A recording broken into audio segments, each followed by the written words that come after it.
Did you know that in 2019, Tarte helped to create an all-female co-op in the Amazon? Welcome to the Cosmetic Chronicles, the podcast where history meets beauty and tells the amazing stories behind some of the world's most notorious brands.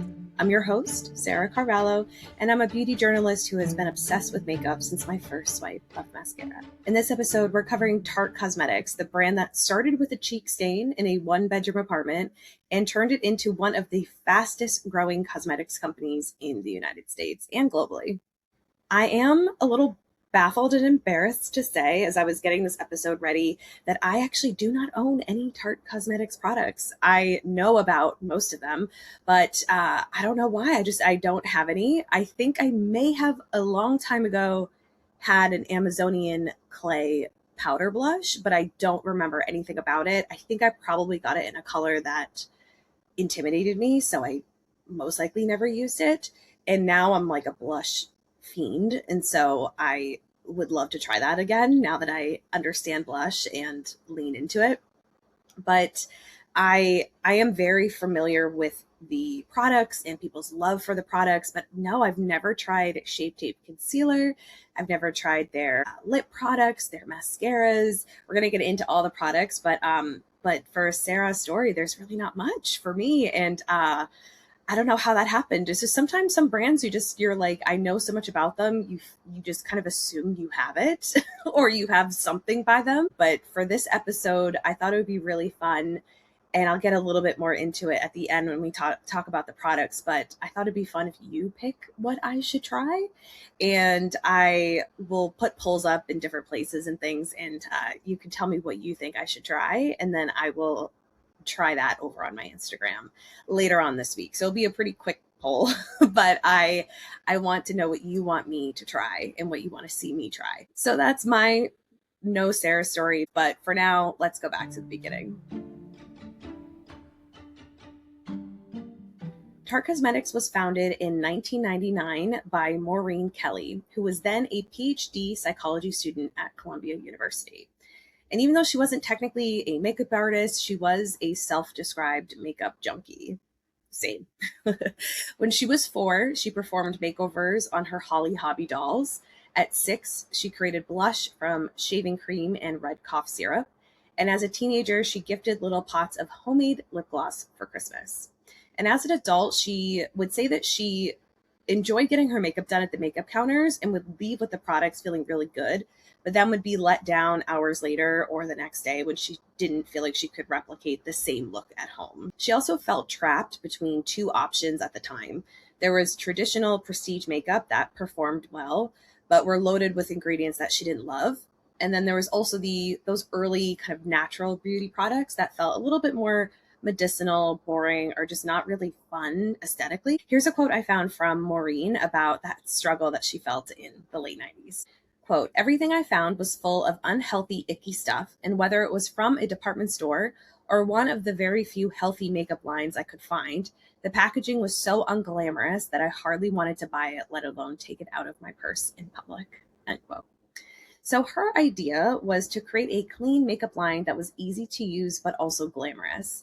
So despite having no significant startup money, no experience, and no connections, she put $20,000 on her credit card and started Tarte out of her rent-controlled apartment in New York City's East Village. The name Tarte came from the idea that a fruit tart is an indulgence or a treat, and Maureen wanted makeup to feel like a treat for your skin rather than something harsh or damaging. So the first product concept she came up with was a cheek stain. And she says that it came from a childhood memory of mixing watercolor paints with shaving cream to mimic her mother's beautiful flesh. She wanted to fix what she saw as flaws in the existing cheek stains on the market, including streakiness, difficult application, and less natural looking wear than she would have liked. So she decided to create a new form of cheek stain that was a gel blush that came in a push-up stick. However, when she tried going to chemists to help create her dream formula, she was consistently met with rejection. Chemists couldn't get behind her vision of cruelty-free products and natural ingredients. One even told her if the blush stick was a worthwhile idea, then the big guys in cosmetics would already be doing it. Finally, one chemist agreed to take her on. Here's what she said about that. Quote, "I was like, oh my gosh, you believe in me." And he was like, no, I don't believe in any of that. I think it's going to fail. But we take one charity case a year and you are going to be it. End quote. Her family chipped in to help, working in an assembly line to fill containers and pack items, and she repaid them with wine and pizza. Sounds like when you help friends move, right? However, all of her pitching and calls to beauty buyers went unreturned. And about a month in, with an apartment overflowing with inventory and her American Express bill due, Maureen decided to contact the buyer at her favorite store, Henry Bendel. She actually bluffed her way in. I actually really admire this. So she called Henry Bendel and told them that she had a commitment from Bergdorf Goodman, which she did not. And that lie helped land her first order for $15,700. And she officially brought the Tarte Flush Cheek Stain to market in the year 2000. And here's a great quote where she recounts this whole story. Quote, I kept leaving messages for all the buyers and no one would call me back. And so then I finally left a message for the buyer at Bendel's saying, I'm about to launch. And I kind of played the companies off of each other. She called me back that day and said, okay, fine, come in. I want to see what you have. She said they were having a press breakfast in a week and that she would give me a tiny slot in the corner and see how that goes. And so I had this tiny little corner slot. All of these amazing brands were there. And that was so intimidating. I set my little tiny booth up in the corner. I knew that if editors and customers got to see our product, they would realize it was different. I also had this cool fabric on the outside that no one else did at the time. So the editors were like, what is this? And who are you? They're like, okay, we're going to shoot your stuff. Once you're in the magazines back then, it just catapulted you. I got a counter at Bendel's because of it. Quote. Once she was in Henry Bendel's and then later Bergdorf Goodman, she still spent the first 2 years of her business hand delivering samples to different publications' mailrooms. She would hide under baseball caps and deliver sample products to the mailrooms of magazine publishers. And then days later, she'd be invited inside and upstairs to a meeting. And then finally, in 2001, the cheek stain was put on the O list, which was a list of Oprah's favorite things. Tragically, also in 2001, just 2 years after launching the brand, Maureen lost her first husband, Mark Ludvigsen, in the 9/11 attacks. Ludvigsen, who was 32 at the time, worked as a bond salesman on the 89th floor of the World Trade Center's South Tower. Maureen said, quote, he called and said he was fine and would call me back in 10 minutes. I never heard from him again. End quote. In 2025, Maureen told People magazine that she had considered pausing the brand after 9/11, but instead found a greater purpose in it. Here's what she said. Quote, every product, every decision, it wasn't just business. It was deeply personal. And it still is. I needed to keep moving forward. And somehow in the process of creating beauty in the world, I was able to bring some beauty back into my own life too. There were moments when I genuinely thought, how can I keep going? But in the end, creating Tarte gave me a reason to get out of bed. It became part of my healing. It gave me purpose and structure at a time when everything around me felt like chaos. Once she decided to keep moving forward with Tarte after 2001, she took things slowly despite sales growing year over year.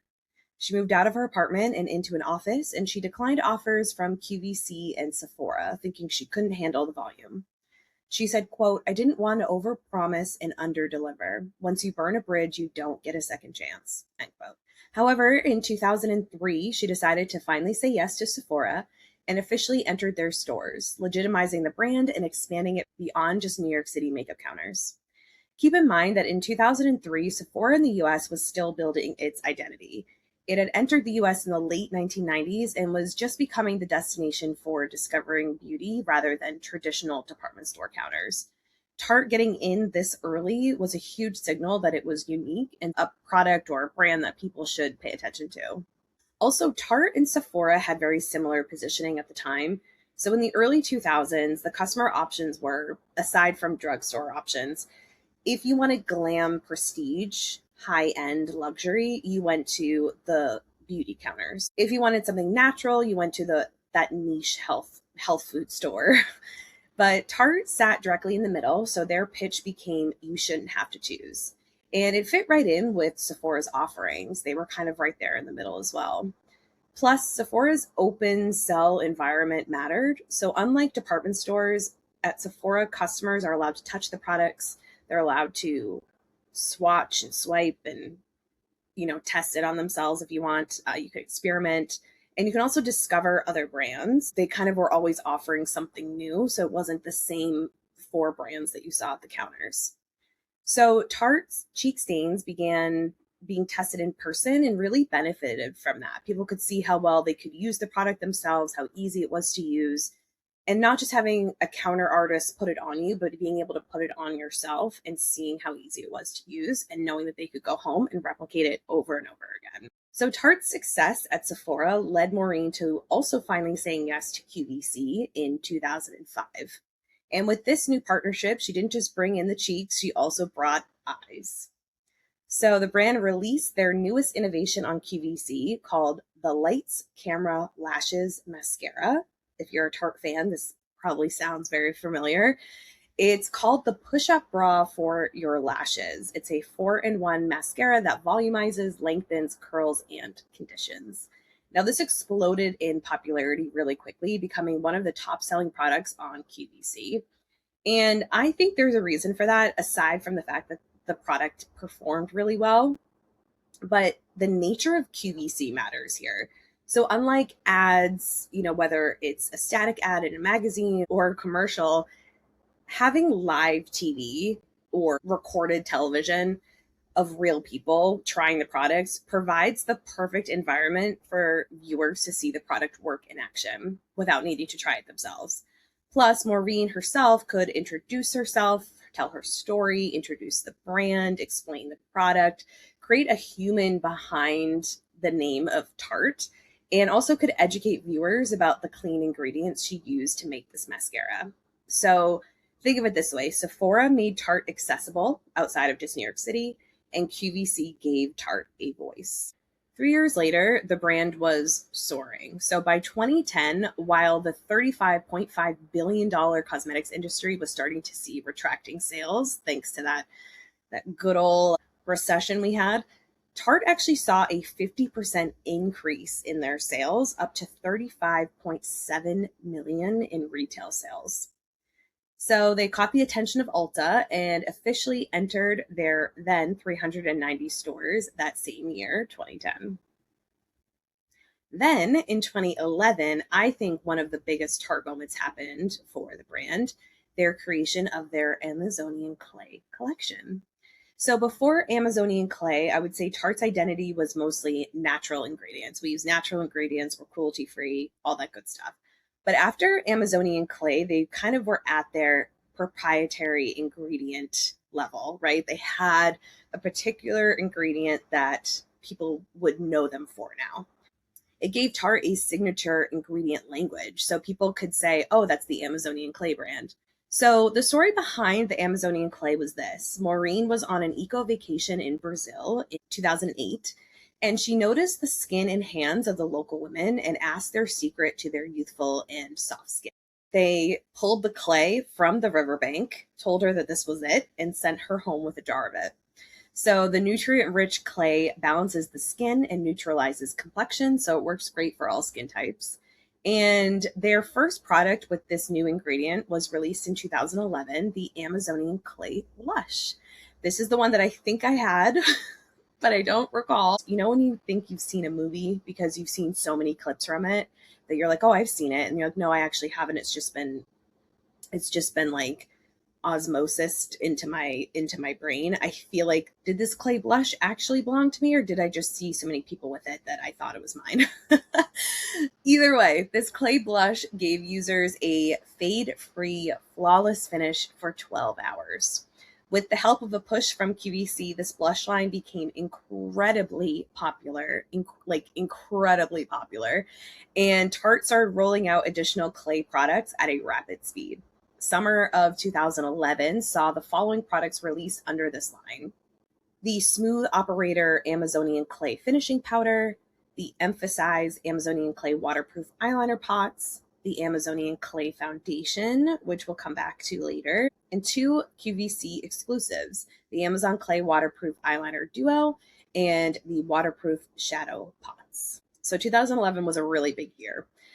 But not to be slowed down, Maureen brought in another ingredient from her travels to launch an additional hero product line, Maracuja oil. So 1 year after their Amazonian clay success in 2012, Tarte introduced their first skincare product, pure Maracuja oil. Known as Puro Milagro or the Pure Miracle, only one crop of this rare superfruit is harvested each year by Amazonian women affiliated with the company's sustainable cooperative in the Amazon. Side note, I forgot to say that. When she started using the Amazonian clay, she created a sustainable cooperative in the Amazon so that she could source the materials in a sustainable fashion. So this is how it's actually harvested. It's really interesting. From the banks of the Amazon River, they collect maracuja fruit and extract the nutrient-rich seeded pulp by hand. Through a unique cold-pressed ritual, this naturally harvested treasure, called the alma or soul of the maracuja, is then hand-pressed at lower temperatures to preserve the maximum amount of nutritious, essential fatty acids and vitamin C. This earth-prescribed skin-tuitive elixir is known to help diminish signs of aging and instantly brighten dull skin. So this oil that Tarte released was positioned as a multi-use product that could be used on skin, hairs, and nails for maximum nourishment where needed. This oil was a huge success for them, and it led them to launch their Maracuja C Brighter Eye treatment in 2013. And then this would later become an entire franchise line, expanding into Maracuja Lip, complexion, blush, and primer products. We'll come back to Maracuja, but just remember Amazonian clay, Maracuja oil, two now franchise lines for Tarte. So between these two lines, Tarte was becoming a major name in the beauty space with a pretty solid game plan. Find a new ingredient, create a hero product with it, and then expand the offerings with a full line of options. It's pretty smart. By the end of 2013, they expanded globally thanks to Sephora and drew the attention of potential buyers 13 years after their very first cheek stain was launched at Henry Bendel's. On March 4th, 2014, Japan-based beauty company Kosei Corporation announced that it had signed an agreement to buy a 93.5% stake of Tarte for $135 million. Up until that point, Kosei's operations outside of Japan had mostly been in Asia. However, the company was looking to expand globally by entering countries where the company didn't have a presence. So acquiring a well-known North American brand gave Kosei a new source of growth outside of Japan. Following the closing, Kosei and Tarte developed a comprehensive integration plan to incorporate Tarte into the family, with Maureen remaining as part of the senior executive team and continuing on as the active founder and CEO. The acquisition was finalized 1 month later in April of 2014. Here's a quote from Maureen about this acquisition. Quote, "It's been an amazing ride from the little venture I started in my bedroom 15 years ago to the global powerhouse we are privileged to now join. Our vision throughout has been to create beauty products that are healthy treats for your skin, foster the highest level of customer service, and give back to the community and the environment. By joining the Kosei family and adding to that rich portfolio, we can build on what we've already accomplished with powerful products targeted at new markets." End quote. So similar to a few other brands that we've covered on the podcast, post-acquisition actually saw some incredibly successful product launches for Tarte. Because from 2015 onwards is when Tarte goes from a successful prestige brand to an internet beauty phenomenon. So first up, in 2015, Tarte launched the original Tartelette Matte Palette. So at this time, a big beauty trend was wearable glam. So think matte neutrals, warm browns, the Urban Decay Naked palettes, for example. So Tartelette really hit exactly at that right moment. And they sold extremely well because people could wear them daily, and it was also on trend. Also in 2015, while not a product, it was a marketing strategy that was ahead of its time. They had their first hashtag Trippin' with Tarte. So Maureen brought a group of influencers to Turks and Caicos, paid for everything, required nothing, and watched the content flow naturally. The goal of this trip was to introduce a new product to the people who mattered most to beauty consumers. These were early YouTube days, so these specific YouTube influencers were the ones that consumers were listening to. And I'm sure you're probably asking yourself, well, what product were they introduced to? It's a little product known as Shape Tape. Officially launched in 2016, Shape Tape was a full coverage, non-creasing 16-hour wear product with a massive doe foot applicator that was itself an innovation. But interestingly, it was called the Shape Tape Contour Concealer. So it wasn't advertised as just an under eye concealer. It was more like a sculpt your face using one product. So launch messaging around this really emphasized concealing, highlighting, contouring, brightening, lifting. I imagine it using different shades, right? But the combination of this unique messaging plus that influencer spike in 2015, 2016 made this product an instant classic for makeup lovers, but also professional artists. Influencers went on this trip, were introduced to this product, absolutely loved the product. It performed really well on camera. It's a full coverage concealer, so it can hide a lot of sins.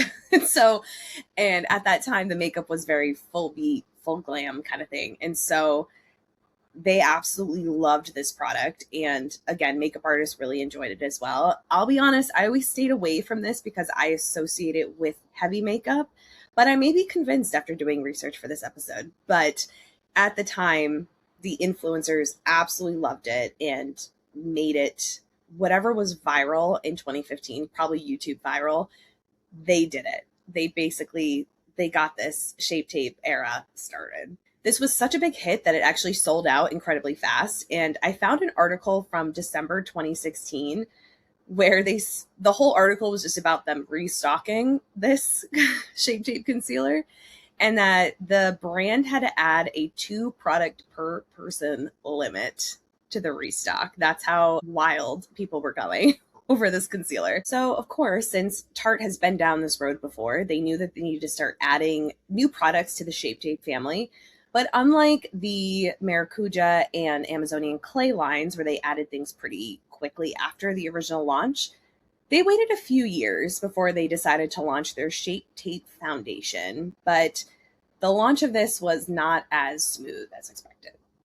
In 2018, Tarte announced the launch of their new Shape Tape foundation. This was an extension to their wildly successful Shape Tape concealer. It was something that customers were really asking for. They wanted to know the foundation. They kind of built it up for 2 years thinking what this could be like.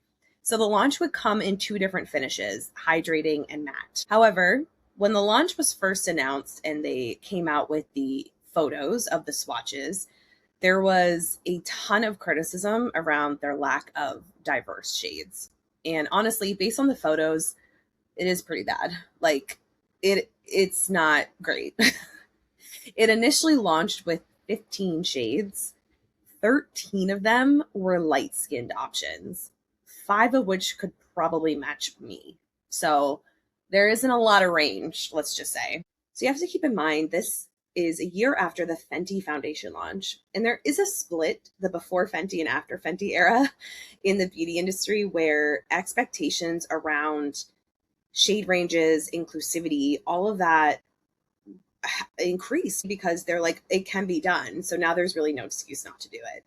And when brands were choosing to come out with shade ranges that were limited, people were upset and disappointed, understandably. And we also had social media where people were able to voice that and have a conversation with each other, with the community, with other makeup lovers about how this wasn't right. And so maybe 10 years ago, a brand wouldn't have maybe had as much backlash, but now post Fenty, everyone's like, no, now you're just choosing not to do this. And it just disappointed a lot of Tarte fans.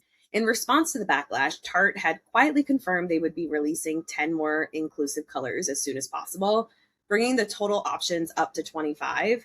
But that really didn't land particularly well with people either, because people just thought, well, why not wait and just launch together? Why are the medium and darker shades the afterthought, the second wave? Again, understandably, it doesn't make sense to me either. And what I find odd about this in my research is that there was really a lack of comment from the brand and from Maureen. At least I didn't find anything until February 2019, which was a year after the original foundation launched. I didn't see anyone except for that one confirmation from the brand saying that they would come out with more colors. I didn't see anything. And I thought that was really odd because the brand was very much online in terms of being on social media and interacting with influencers, I was just surprised that I didn't see a press release or anything, but I may have missed it. If I missed it, feel free to send it to me, because I did a lot of digging, but there was a lot.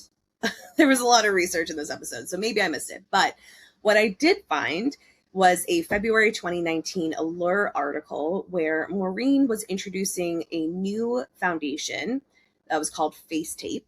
And she was releasing this foundation to a group of beauty editors first, where she acknowledged that she had let down Tarte fans and disappointed them back in 2018 when the brand launched their highly anticipated Shape Tape foundation with a seriously lacking shade range.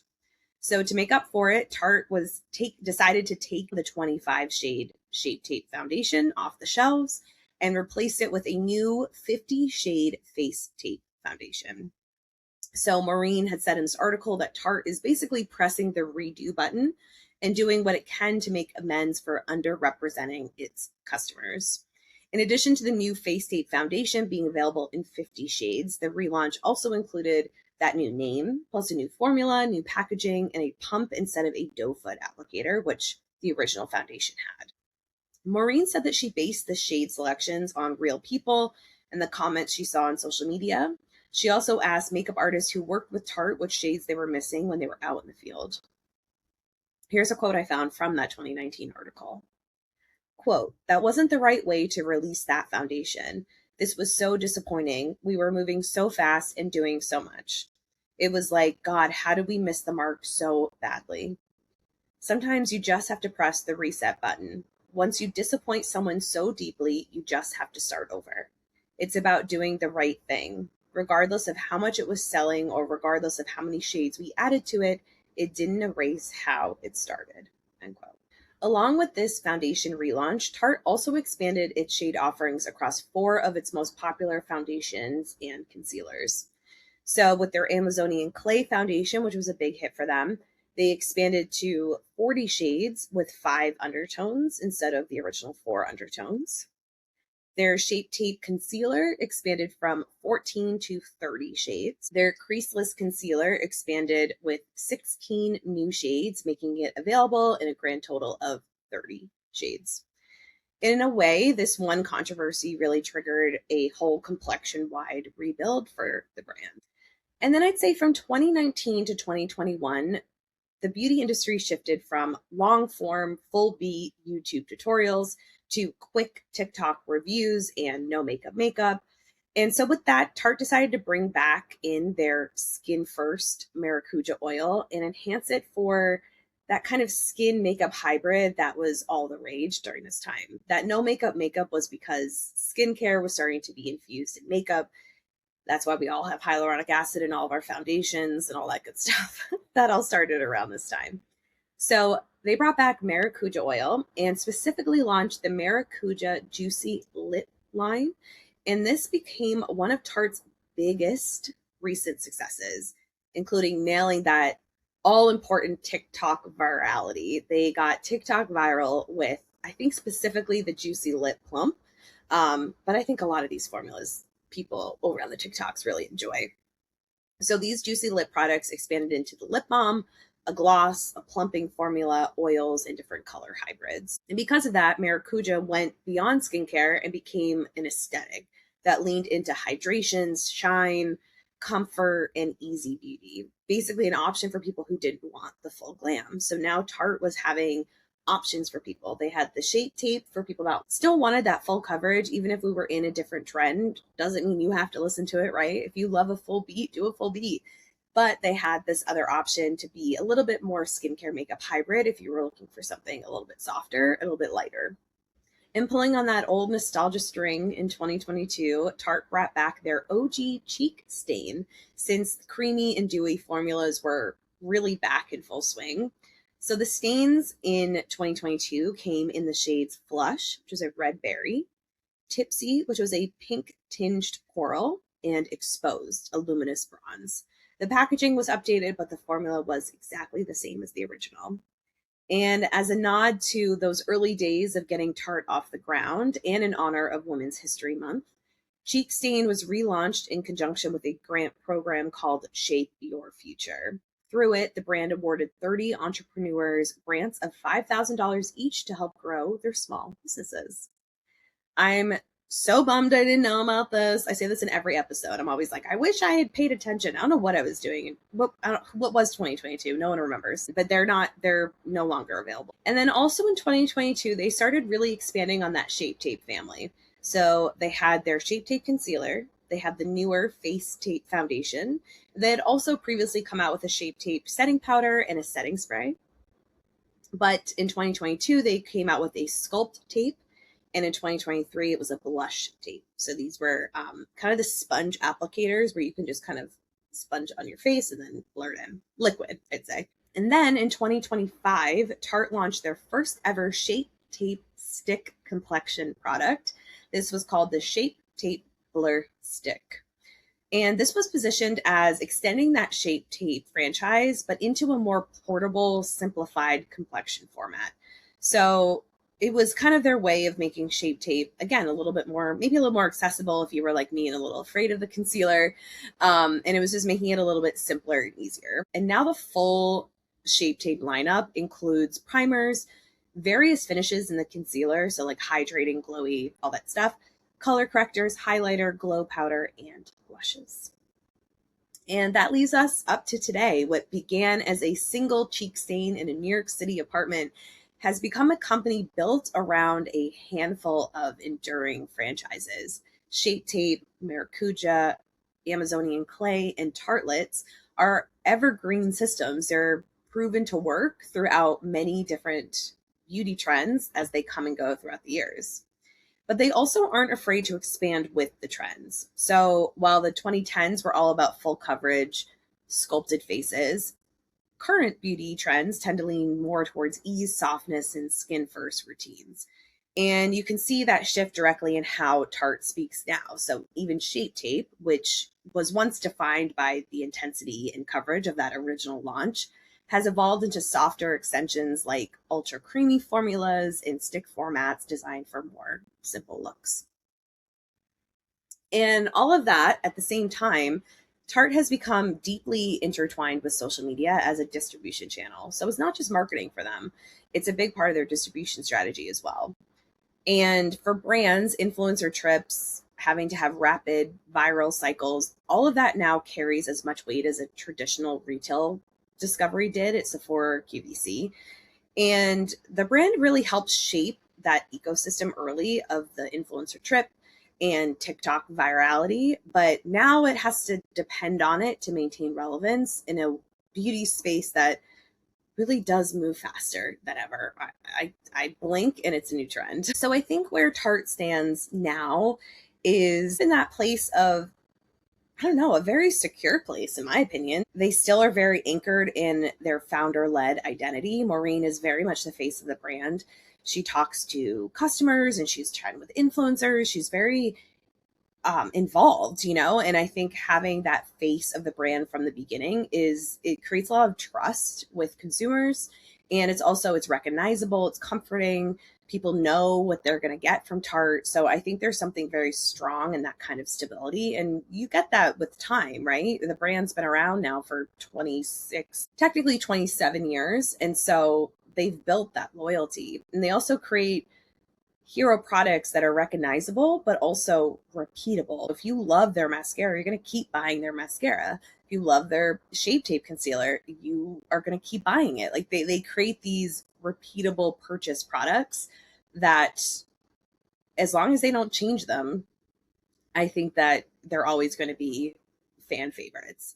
So I never really feel like Tarte is ever trying to reinvent themselves. I feel like what they're really good at is leaning into their ingredient storytelling, their performance beauty, and they're able to be whatever that everyday makeup is in the current moment. All right, rabbit hole of the week. So if this is your first time here, rabbit hole of the week is a segment where I dive into whatever rabbit hole I fell down into when I was doing the research on the episode. And I got to be honest, I have fallen down this rabbit hole a few times before. So I knew this was going to be the rabbit hole of this week. Let's chat about these brand influencer trips. So They have become more controversial over the years, but what I want to talk about is the original idea, the original 2015 trip, which I think was actually truly genius. So, like I mentioned earlier, the first Tarte brand trip was in 2015. And here's what Maureen had to say about it in a January 2026 Forbes article that is titled, quote, "A Decade of Trippin' with Tarte Inside the Viral Brand Trip Machine." Quote, "I really didn't have the money to be doing this. And then when I saw the .com immediate sales, I was like, holy sh, this works. Instead of spending millions of dollars on a 10-second ad, I just invested in the people, real experiences, and the content they created. It wasn't a strategy. It was just a leap of faith, I guess, is a good way of saying it. The first trip proved and continues to prove that if you put creators together in a very authentic way, the internet pays attention. And then brand trips were born," end quote. The original trip, which included influencers Desi Perkins, Shayla Mitchell, and Patrick Starr, was designed to promote the now classic Shape Tape Concealer. It not only boosted sales, but instantly shifted how the industry would go on to utilize influencers. Here's another quote from Maureen. Quote, "I was this small brand up against these beauty giants at the time. I just remember thinking, if I can't buy a big campaign, why not build my own? Back then, 10 years ago, influencer trips didn't exist. They just weren't a thing, and there was no playbook to follow, no trends to follow or anything like that. TikTok didn't exist, of course. On these trips, I could interact with someone and explain why I created something and how they use it and why it's different." And this is why I think is actually brilliant. Feel how you want to feel about influencer trips, but this idea is very smart. Like when you think about the fact that she's bringing, again, the people that consumers are listening to. They're listening to beauty editors, they're listening to, their favorite celebrities, all that good stuff. But YouTube influencers, they were trying, it's like QVC, they were trying stuff in front of you, maybe with filters, maybe not, but they were trying stuff in front of you and you could see how things worked. They would swatch things. They would tell you about the formulas. You could go into Sephora, you could swatch things. Like, to be able to have someone that you respect and trust their opinion tell you about a product, it sounds so easy now, like it's because that's all we hear. But in 2015, 2016, like that was a very important part of the consumer strategy. So these elaborate excursions quietly continued over the years, touching down everywhere from Bora Bora and the Maldives to Hawaii and Costa Rica. YouTube maintained the ideal destination to pull creators thanks to professional level long form video coverage and a large beauty and lifestyle community. Now, this part I found really interesting. Direct sales aside, Tarte's thoughtful execution process garnered notable media impact value. So according to Launch Metrics, which is an AI-powered data and insights company, DIY lifestyle influencer Serena Neal generated $745,000 in media impact value on the brand's latest Turks trip with just one video. $745,000 of value with one video. A TikTok showcasing her toy and book donation at a local nonprofit in the middle of this trip received 7.4 million views, 1.5 million likes, and 23,800 saves. That's why they're bringing these people on these trips. That's why. If you're wondering why, that's why. So these types of metrics really help the brands determine which influencer they should bring on the trip, their value on the sponsored trip versus, a paid advertisement. Paid advertisement is a one-time price, whereas bringing an influencer on who has a video that can live on their TikTok forever, that's huge. Maureen herself generated $144,000 in media impact value on the trip, while the brand's own media generated $4.2 million. Yes. So, like I said, the controversy on these trips has gotten a little bit bigger. The extravagance has grown along with social media, meaning now, back in 2016, people would have content on YouTube saying, I went on this trip, here's Shape Tape, blah, blah, blah. Now TikTok, Instagram, Pinterest, I don't know, Snapchat maybe. Now there's a lot more social media. There's a lot more coverage of these trips. So people are starting to see them. And in recent years, the brand has caught some heat for what people have called being tone deaf during a really rough time in our economy. And I would honestly be here all night if I read all the different like think pieces about the trips and how like people should read the room and the partying and the lack of the influencers actually using the products and like all this stuff. There are multiple rabbit holes if you want to go down it. But I think it's important to remember that the trip is part of the brand's year-long marketing strategy. It probably looks like a party to a lot of people, but as someone who's worked as an assistant before, I can't even imagine how much work this takes. I can't even imagine. It's probably a year-long planning process, but this is a marketing strategy, and it clearly works for them. So I'm going to end this rabbit hole with Maureen, who explains this probably better than I just did. Quote, "It's our marketing budget, and this is how we launch our products. This is our Super Bowl. So let's put on the show. This is a 3-day or 4-day event where we're getting to interact, and we get billions and billions of impressions. It's insane. These groups, along with their combined reach, it's crazy. So if you think about that versus paying for all the out of home or paying for a Super Bowl ad or commercial, we just don't do that." All right, we've made it to the iconic products. I feel like I talked about all of these, but we're just going to run through them quick. So the Cheek Stain, the original hero product that I will never see, sheer skin-like color that defined Tarte's early identity around natural, effortless beauty and really helped the brand gain traction through QVC and Sephora. Then we had the Lights Camera Lashes Mascara, one of Tarte's earliest repeat purchase engines. It built credibility in performance beauty with that volume, length, and curl. And the specific thing about this is it has a 360-degree Magna Lash brittle wand, which is made of 2 brushes wound together with short bristles for volume and longer ones for curl. I love that stuff. I could talk about mascara wands all day. So, and again, that one was launched with the QVC partnership. Then we have the Amazonian Clay 12-Hour Blush, what I would say is their first true franchise product. This really helps cement Tarte's ingredient-led storytelling and longevity positioning, becoming a long-term bestseller and what I would call a brand anchor. The Tartelette palette, I know I didn't talk very much about this, but this was a huge deal when it came out, a matte neutral palette that really helped define Tarte's place within that like YouTube glam era. And it also positioned the brand as being wearable, polished, and everyday, but still kind of prestige level of quality. And they have since come out with a bunch of different types of Tartelette palettes. Of course, I can't think of any now, but I feel like they usually have a new one every little bit. And I think they have like limited edition ones and things like that. So the Tartelette palette is definitely a fan favorite. Then we have the Shape Tape Concealer. This was the defining modern Tarte product. I would say it is their defining product. I would say if you ask anyone about Tarte, they would probably say Shape Tape. And it turned concealer into more of a sculpting tool. And so people were using it all over their face in different ways. And it became a cultural phenomenon in the full glam beauty culture.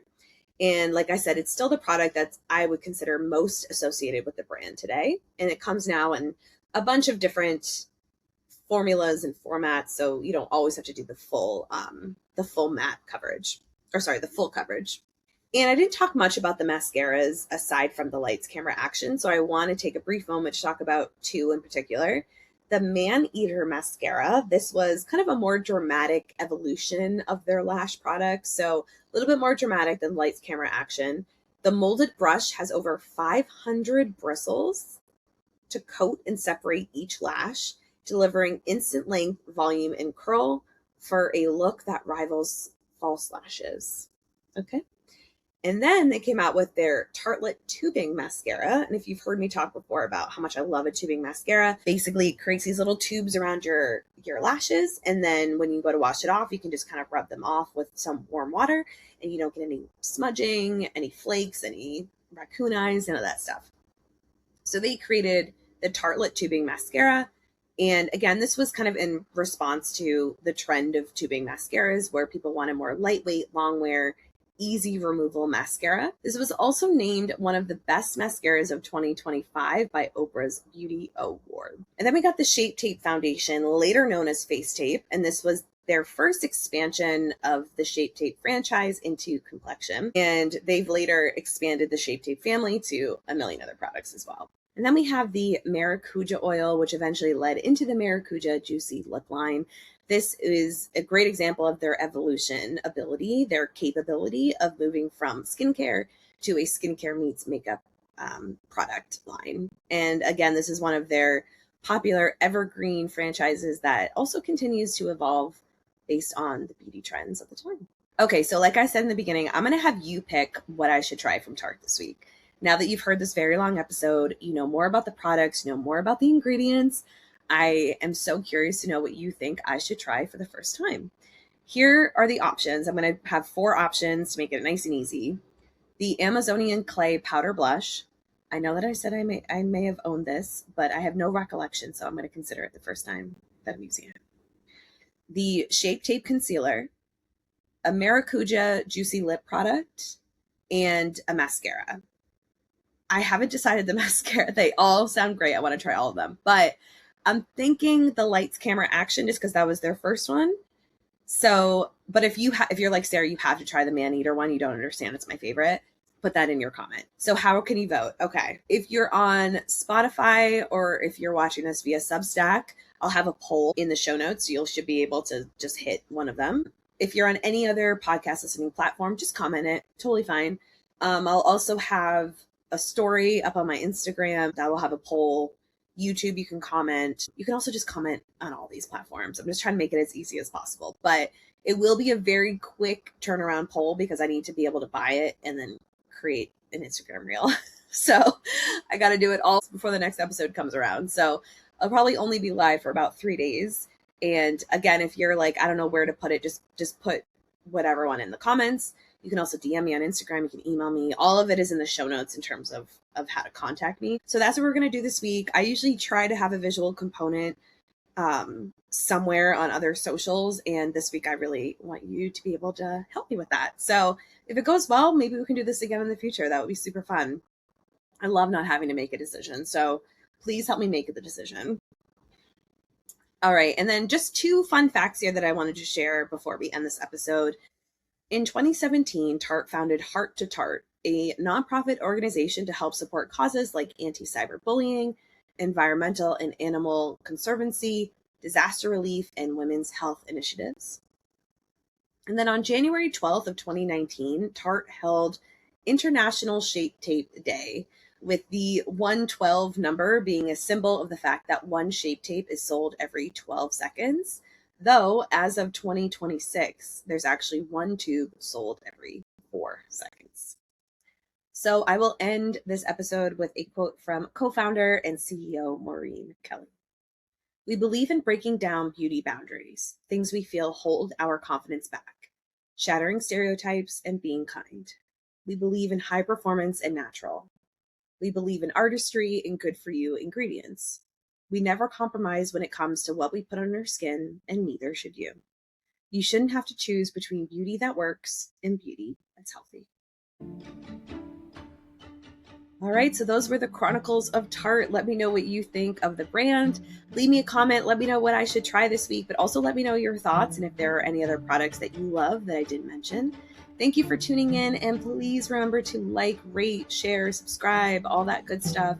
And also share some of the brands that you would like to see covered on this podcast. I'll see you next time on the Cosmetic Chronicles.